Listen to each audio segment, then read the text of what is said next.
Hey everybody, welcome to episode 2 in the series 10 Keys to Building Resilience in Your Cleft-Affected Child.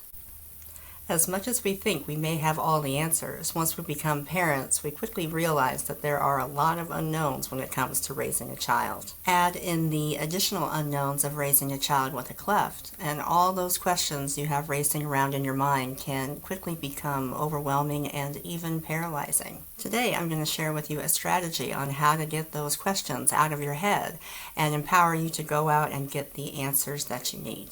Make sure that you subscribe to the channel so that we can stay connected and for you to be notified when there are new videos in the series. Having been born with a bilateral cleft lip and palate, I've experienced the gamut of emotional challenges over the years. Bullying, teasing, rejection, low self-esteem, just to name a few. But through those challenges, I've developed 10 keys to building resilience that I want to share with parents of cleft-affected children. Today, I'll be talking about key number 2. Ask for help when you need it. First things first, I'm going to let you in on a little secret. You don't have to know everything. So you can take that pressure off yourself, alright? There are so many unknowns when it comes to the cleft journey that you can drive yourself crazy going down rabbit hole after rabbit hole of information on the internet, trying to figure out all the answers by yourself. When you feel like you don't know where to turn for answers, it's so easy to get stuck in the hamster wheel of obsession and overwhelm. So here is a strategy to use when you want to get clear on the information that you want and how to go about finding accurate answers and information. Alright, here is step 1. Get out a piece of paper and a pen. Yep, we're going old school here. Step 2.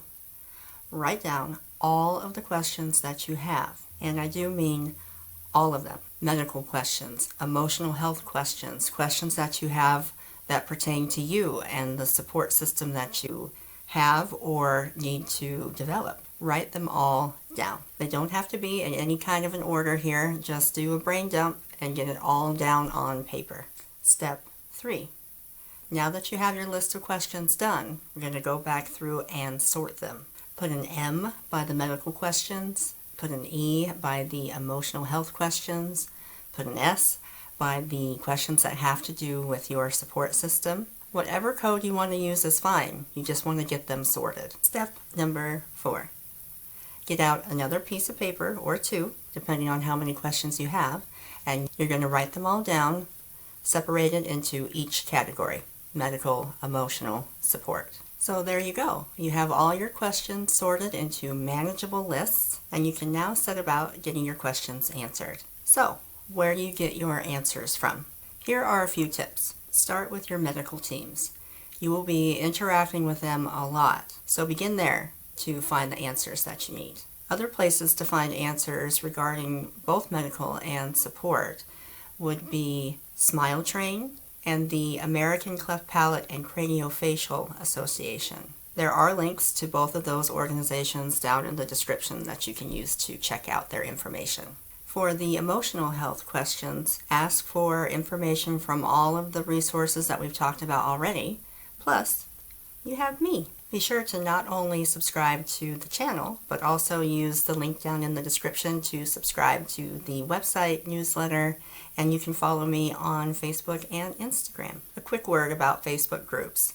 I talked about a few last week on the first episode in this series, and although they are wonderful sources of support, community building, developing a sense of belonging, a word of caution: any type of medical advice, information, suggestions, should always run that by your medical teams before putting advice into action. The key here is to keep asking questions until you get the answers that you need. It's up to you as the parent to do your due diligence and seek out the information that you need. Be proactive.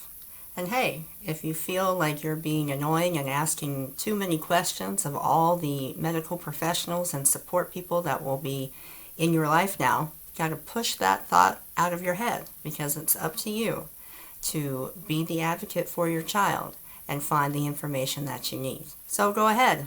I'm giving you permission to be annoying. Helping your child build their resilience is going to be a process. Let me help by taking away some of the worry and providing you with my free guide that includes all 10 keys to building your child's resilience.